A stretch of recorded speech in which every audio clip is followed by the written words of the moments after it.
Bienvenue sur LEH TV pour une nouvelle émission avec nos experts de l'international.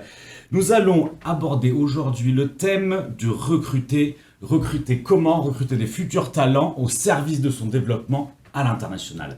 Pour cela, nous avons le plaisir d'accueillir sur le plateau nos trois invités, Sophie, Carole et Eric. Bonjour à vous trois. Bonjour. Bonjour. Sophie, nous allons commencer par votre petit témoignage sur votre parcours qui vous a amené aujourd'hui à ce poste chez Bechat.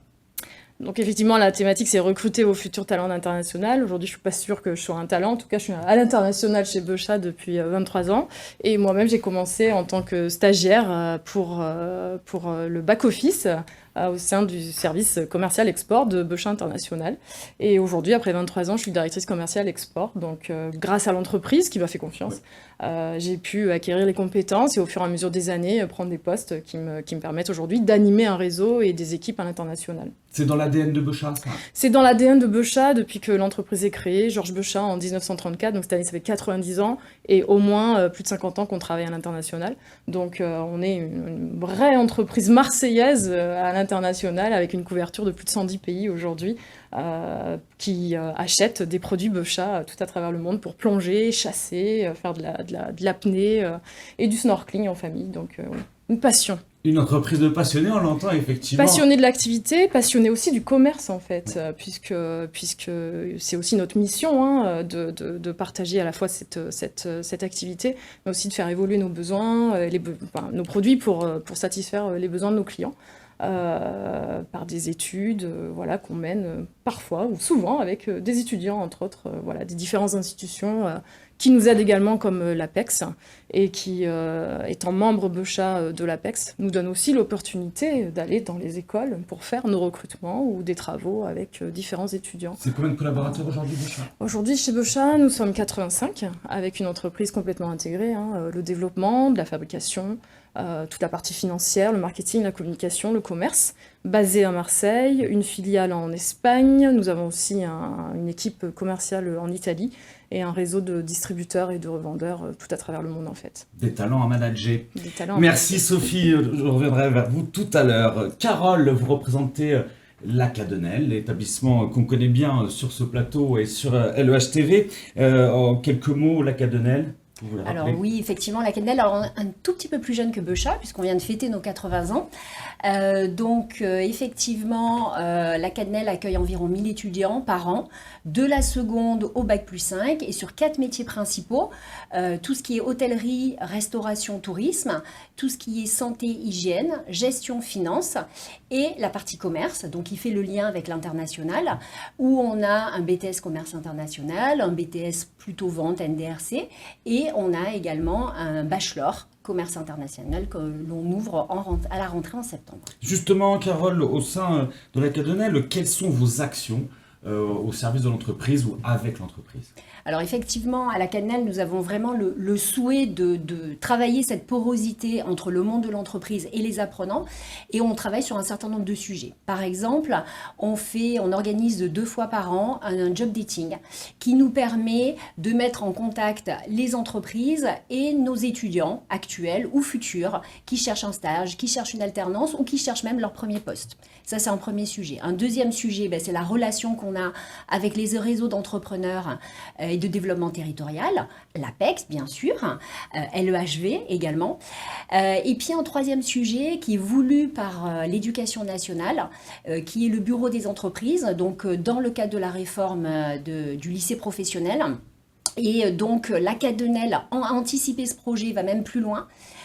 Donc en créant un lieu de rencontre entre les entreprises et nos étudiants, qui permet donc aux entreprises d'avoir un lieu avec amphi, salle de réunion, etc. Un lieu physique. Okay. Qu'on n'a pas encore, mais qu'on va bientôt avoir, qu'on est en train de développer, et qui permet donc à notre corps professoral d'être en contact avec les entreprises, qui permet également à nos étudiants qui sont en stage ou en alternance de maximiser les succès qu'ils ont dans les entreprises, qui permet aussi de garder le lien avec nos anciens étudiants, nos alumni, de rester un temps long avec nos diplômés, puisqu'on est capable de les accompagner après avec de la formation sur le long terme et avec de l'accompagnement sur le développement de leur entreprise. Et puis aussi de créer des projets conjoints entre les entreprises, Becha par exemple, et la CADNEL, des cas d'école, des cas pratiques qui permettent à nos étudiants d'être plus performants. Justement, Carole, comment font vos étudiants, les apprenants, comme vous le dites, aujourd'hui pour découvrir ce monde de l'entreprise? Alors effectivement, tout ce qui va être stage, alternance est bien sûr la première façon de découvrir l'entreprise. On travaille également sur des cas pratiques qui permettent à nos étudiants de travailler sur des cas réels et qui permettent aussi à nos entreprises... L'entreprise vous contacte? Exactement, okay. Et donc ça permet aussi aux entreprises d'avoir de nouvelles idées. Par exemple, la classe de BTS Commerce International, les professeurs ont mis en place une semaine d'immersion en entreprise.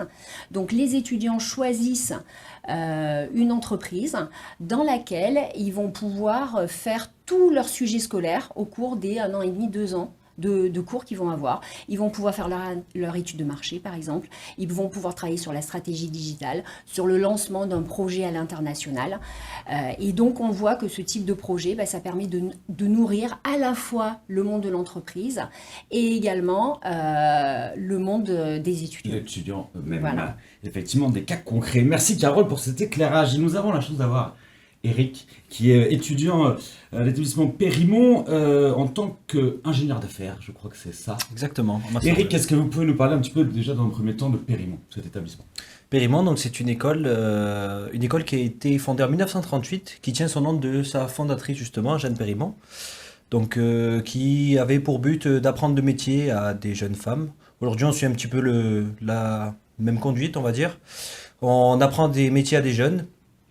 Et donc on propose des formations du bac+2 au bac+5 en initiale ou en alternance. Et Périmont, c'est un campus de près de 750 étudiants aujourd'hui. Donc on est dans le 7e arrondissement de Marseille, en bord de mer, avec la bonne mer qui nous regarde. Donc on a un cadre assez sympa, on va dire. C'est vrai que vos établissements, c'est aussi pour la CADNEL des très beaux lieux d'apprentissage. Eric, quel est votre parcours un petit peu justement, vous, sur l'international? Parlez-nous un petit peu. Alors, pour mon parcours personnellement, j'ai eu la chance d'être à Bangkok en janvier 2024 pour une durée d'à peu près 1 mois et demi. Donc j'étais dans le même corps d'activité dans lequel je suis actuellement dans mon entreprise, donc dans le marché de la manutention et de la construction, donc du bâtiment, où on commercialise donc des engins de manutention et de construction justement. J'ai eu la chance, donc par le biais de mon entreprise, d'être mis en relation avec un concessionnaire de machines françaises justement en Thaïlande, donc Manitou, et j'ai effectué mon stage là-bas. Donc la première chose que je peux dire, c'est que tout simplement ça apporte une vision des choses assez large, assez holistique. On s'ouvre des portes personnellement, on prend aussi en compétences. Donc notamment au niveau des langues, l'anglais par exemple, c'est primordial, ouais, c'est sûr. Et une autre chose, c'est que aussi, on en apprend plus sur notre marché. Il faut savoir que un établissement thaïlandais n'a pas les mêmes codes, n'a pas les mêmes mœurs qu'une entreprise française. Donc ça permet à un étudiant justement qui est encore en apprentissage d'en apprendre encore plus et d'avoir une vision encore plus ouverte et plus globale du marché dans lequel il travaille et dans la vie en général même, je dirais. De gagner en agilité. Exactement. Comment vous a accompagné votre école Donc j'ai été accompagné aussi bien par l'école que par ma société. Donc l'école dans un premier temps nous a accompagnés à essayer de nous mettre en relation avec des entreprises, à trouver des contacts. Donc moi finalement c'est par le biais de ma société que j'ai pu trouver, donc nous sommes nous-mêmes concessionnaires Manitou, et j'ai eu la chance du coup d'avoir accès à ce contact, donc par le biais de quelqu'un de mon entreprise qui lui aussi justement sortait d'école et avait travaillé à l'international.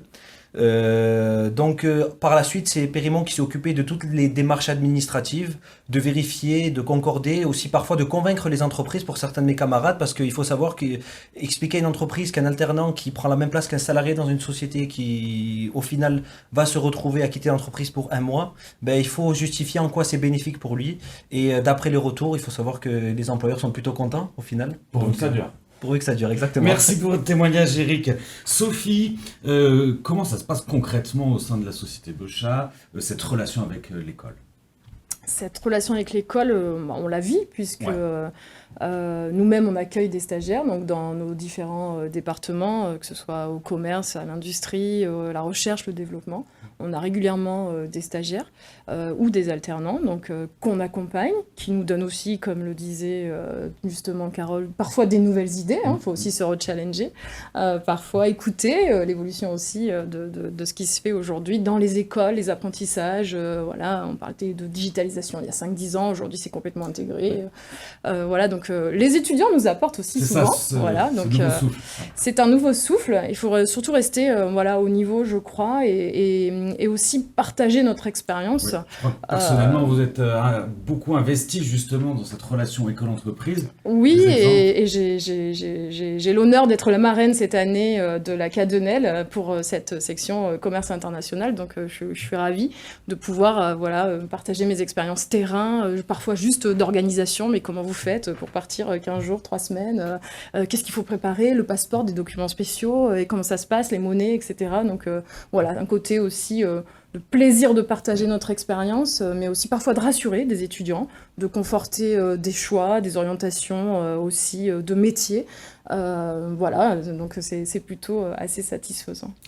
Avec l'APEX, entre bien autres, sûr. on fait aussi les routes de l'international. Donc Oui. ça, c'est aussi intéressant dans différentes écoles. Et moi, je prends régulièrement des stagiaires également pour travailler sur des études, des missions, études de marché. Donc voilà, Carole. une mission, et au fur et à mesure du temps, sur un trimestre, eh ben, on arrive à avoir des résultats très probants qui me permettent voilà, de dire ok, je prends mes valises et demain je pars faire ma prospection parce qu'on a ciblé 2-3 clients potentiels. Ben, merci pour ce temps investi pour cette jeunesse. C'était un plaisir. Carole, un mot à ajouter? Oui, alors effectivement, l'alternance est favorisée aussi par un certain nombre d'accompagnements de l'État. Donc, on est tous au courant de l'aide de 6 000 € pour la durée de la formation, qui est très importante. L'accès aussi à l'alternance au niveau administratif a été simplifié. Maintenant, il faut être clair que prendre en alternance, ce n'est pas juste faire une opération financière neutre. C'est vraiment s'investir, l'accompagner, le former. C'est aussi former ses ressources, ses propres ressources de demain, former aussi les citoyens de demain. Et c'est que comme ça que ça fonctionne. Et c'est ce que disait Sophie. C'est vraiment se nourrir les uns les autres, que l'entreprise apprenne aussi avec ses étudiants. Et bien sûr, les étudiants, ils ont beaucoup à apprendre dans l'entreprise et au niveau de l'employabilité. Merci Carole, justement. Eric, un mot pour la fin?